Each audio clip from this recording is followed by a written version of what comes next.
Hey everyone, I'm Robert. I have been using Screen Studio for over a year now for all the screen recordings that you see in this channel. In that time, I have come up with two workflows that have made a huge difference in the results.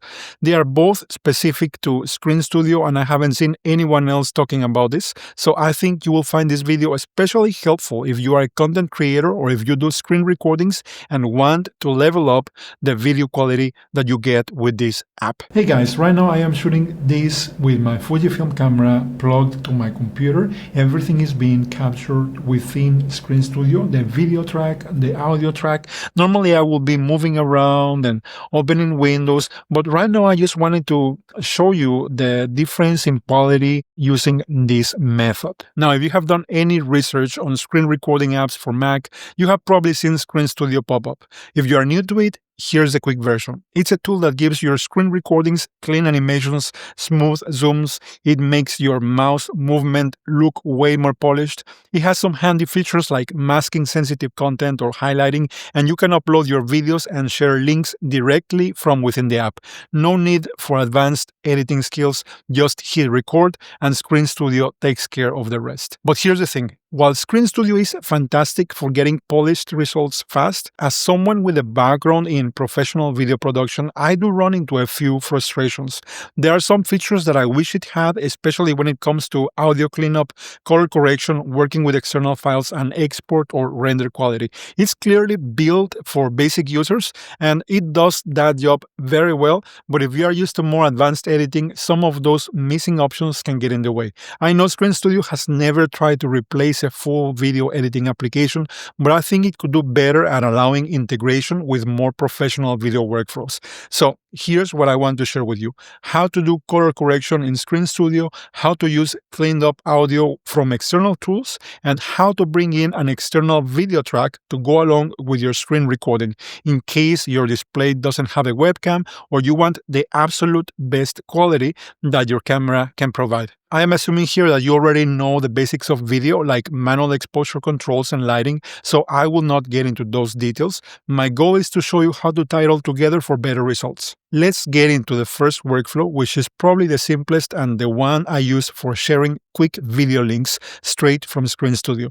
I use this all the time for support requests or walkthroughs. For this, I have my external Fujifilm camera plugged into my Mac using a CamLink 4K capture card. You have to know that even though the card and Screen Studio both support 4K, the video quality you get is good, but not quite the same as what you would get recording straight into the camera or an external recorder. I'm not sure if that's a limitation of the video card or the camera output, but at least that's the case with my setup, so I use this method only for those quick shareable links and not for my main YouTube uploads. After the recording, I go to the Screen Studio project file, right-click and choose Show Package Contents. Inside the recording folder, you will see all the files that make up your recording. This is your camera video, here's your mic audio, and this is your system audio if you have that enabled. Before anything else, you may want to do a backup of the files that you will be modifying. I clean up my main mic audio using Auphonic. I have a video explaining how I use this tool if you want to check that out, but you can use Adobe Podcast or any other audio cleanup tool if you prefer. You just have to process the M4A file, keep the same format, give it the same name, and save it back here. Here's an important tip. Screen Studio seems to boost the audio volume automatically, so after cleanup, lower the volume by about 6 dB. If you skip this, your audio might end up clipping.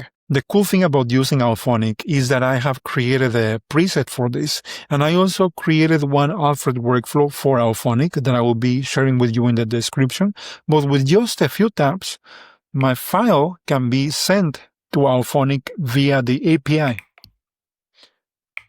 Then everything gets processed and downloaded automatically. There we go. It just popped up in Dropover, and my file has already been backed up, so I can safely replace. For the video file, and I'm talking about the camera with a speaker, you have to know that this does not have an audio track, it's video only. I use FFmpeg, a free, powerful command line app, which you can install with Homebrew. And I use this to apply a LUT for color correction. You don't need to be an expert with Terminal for this. These days you can ask ChatGPT for the right FFmpeg command. I have a snippet in Alfred saved with a command that I normally run for this, and I'll be giving you this one just to have as a reference. But honestly, even with something like Super Whisper, you can just ask for what command you should use. For example, here I have on this left window the color LUT file, and on the right one, I will have my video file selected. Now I will be dictating something, and in the middle, I will go and copy the path to the color LUT, okay? Hey, I have a video file selected on my front Finder window.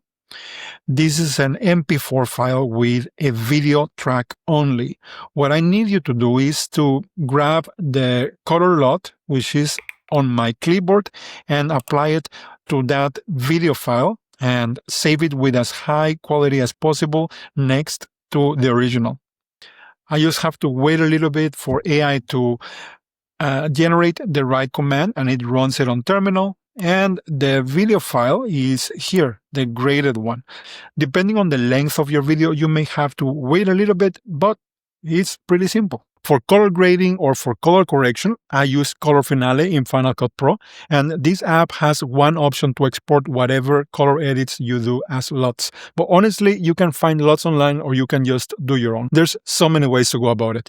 The main takeaway here is that you can have AI write a command for you so that the LUT can be applied to your video using FFmpeg, and it can be exported in the same format as the original. Now I can see that the processing is done.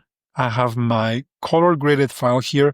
What I have to do is rename that file the same as the original. So I will go to the original and I will change its name. Then I will go to the graded file and give it the original. And at this point, I will go to the Screen Studio project file and open this.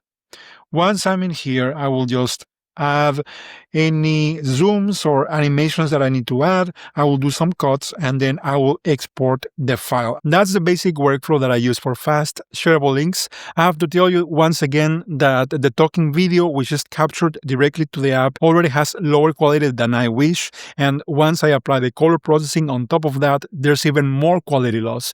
It's not such a big deal whenever the link is being shared online, because anyways, the highest quality that the Screen Studio sharing can go is up to 1080, and there's still some compression on that.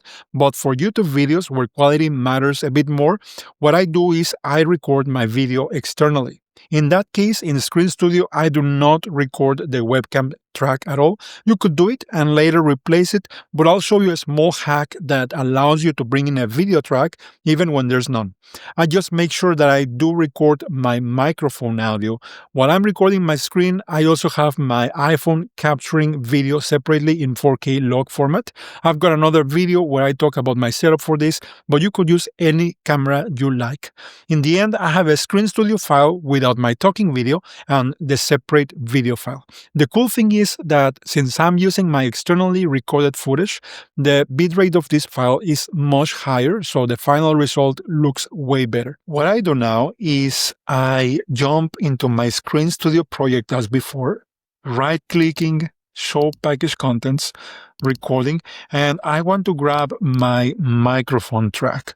I will drag this using drop over inside Final Cut Pro, and I will make a new project. I will call it video, and I make sure that it has the same characteristics as my phone's video, which is 4K 24p for frame rate. I select OK. I place this audio track, and then what I do is I bring the video that I shot with my phone. I bring it inside Final Cut Pro again. And what I have to do here is synchronize both tracks. There's many ways to do synchronization, but I'm okay to do it manually because I have the waveforms guiding me. I may play around a little bit just to see that everything is correctly synced up, but it's fairly easy. After that, I will make sure that I have my color correction in place. I do have one preset that I have created for this camera. Let's see. Okay, perfect. I may do some adjustments, and after that, I just export with one preset, which is an MP4 video only file, no audio, at 100 Mbps. I clean up the audio track of my microphone in the same way that I showed you before, going inside my project folder and processing the file using Auphonic. The reason that the FFmpeg color editing method doesn't work for this case is because the audio and the video files do have to be exactly in sync with one another, and as far as I know, FFmpeg doesn't have the ability to do that. But here's the thing, even if you drop that exported video from Final Cut Pro into the Screen Studio project folder, the app will not recognize it. You will open the project and there will be no video in there. Screen Studio only tracks files that it captured itself, so you have to do a tiny bit of manual work. I will tell you what to do. So here we have the Screen Studio project file. We have the file that came from the phone, shot in log. Then we have the Final Cut Pro project, and then we have the video file that came out from Final Cut. This one doesn't have any audio, and as you can see, it starts with a piece of black because the audio file was longer than the video. But here is the color corrected footage. Okay, now we will go inside the Screen Studio project as before, show package contents, recording, and we will open the metadata JSON file. This one keeps track of all the devices that were used. And down here, we have one that says channel 3 microphone. And just below this one, I add a comma here, press return, and in Alfred, I have a snippet. Let's see, Screen Studio, insert metadata video. I copied this piece of text from another metadata where there was a video track, and I will give you this for you to have again as a reference. But honestly, you can get it yourself from another file where you recorded video.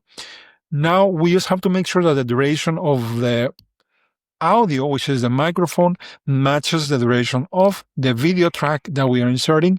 We save this. I copy the name of the video track. Now I can close this file.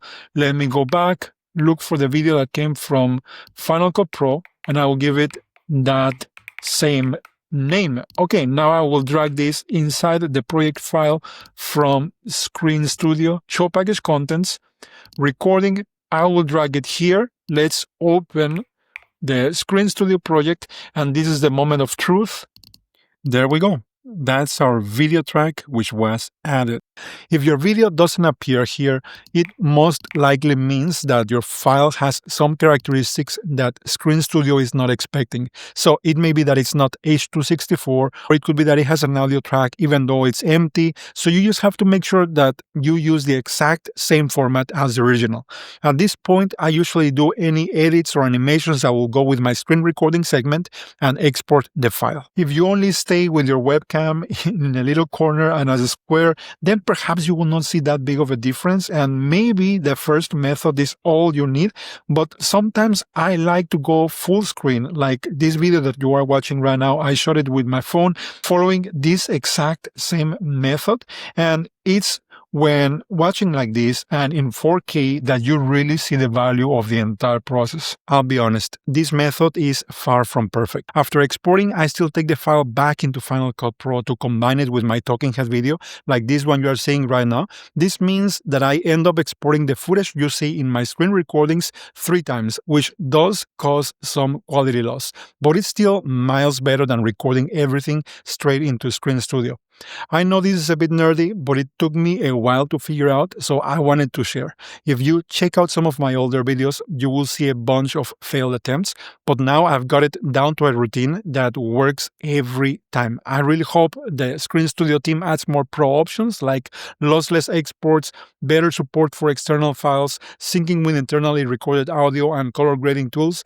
I have heard they are planning to improve the audio side of the app, which means maybe the audio cleanup steps that I showed you will not be needed in the future. Development moves a bit slow though, so that's why I still wanted to make this video. The team takes its time to roll out new features, but I know that's because they want to get things right before releasing them to everyone. One thing I'm not crazy about is the price. If you are looking for alternatives, I will drop a list in the description. I have tried a few, but honestly, nothing else I have seen matches Screen Studio for quality and speed. I hope these tips help you get more out of the app. Thank you so much for watching. Remember, you can always sign up for my newsletter if you want more updates on what I'm working on. I'll catch you in the next one.